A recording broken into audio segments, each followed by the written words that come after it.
천천히 걸어야 돼요.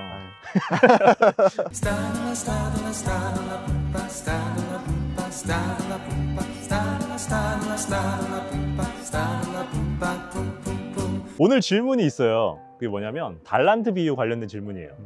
달란트 비유에 보면은 5달란트 맡은 자 나오죠. 그렇죠. 그리고 2달란트 맡은 자, 그리고 1달란트 맡은 자 나와요. 네.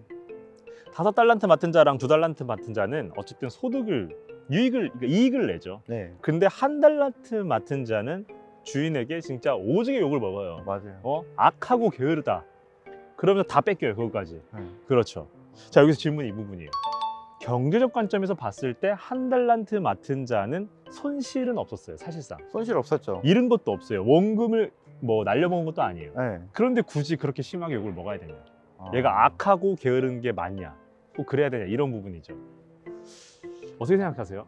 악하고 게으르다. 네. 글쎄요. 그게 그냥 땅에 묻었다고 그걸 악하다고 게으르다고 한 걸까요? 네. 이게 경제적으로 봤을 때 물론 이제 시간을 손실했다는 것도 있긴 있지만 네. 마태복음이 말하고 싶은 게 있어요. 예수님의 재림을 기다리고 있단 말이에요. 네. 언제 올지 모르죠. 네. 그러면 예수님께서, 하나님께서 우리에게 주신 은사와 달란트가 있어요. 네. 그거를 써야 된다는 거예요. 아, 묵혀두지 말고. 그렇죠. 네. 예수님 재림을 준비해야 돼요. 우리가 주님 오실 날을, 주의 오실 길을 예비해라, 준비하라라고 하죠. 네. 그럼 뭐예요? 결국 우리에게 받은 것들을 써야 돼요. 음. 묵혀두면 안 된다는 거예요. 그런 관점에서 보면 쓰면 유익이 있어요. 네. 5달란트 맡은 자가 얼마나 맡았냐, 얼마나 유익을 했냐가 중요한 게 아니라 썼다는 거예요. 투자를 했다는 거예요. 그럼 어떻게 돼요? 유익이 있어요. 예수님이 주신 은사와 달란트를 사용하면 유익이 있어요. 이익이 있다는 거예요. 그런데 1달란트 맡은 자는 그걸 안 했다는 거예요. 아. 잘 묵혀두고 예수님 오셨을 때 하나도 안 썼어요.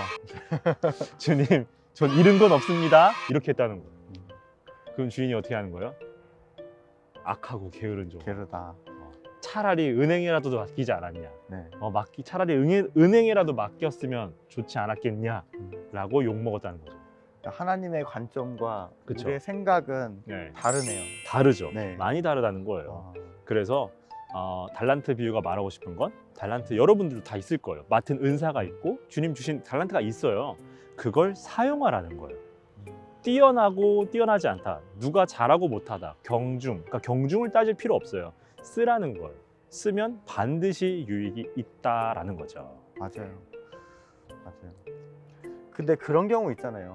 뭐요? 내가 무엇을 잘하고 네. 하나님이 어떤 달란트를 주셨는지 모를 네. 때가 가끔씩 있잖아요. 그렇죠. 네.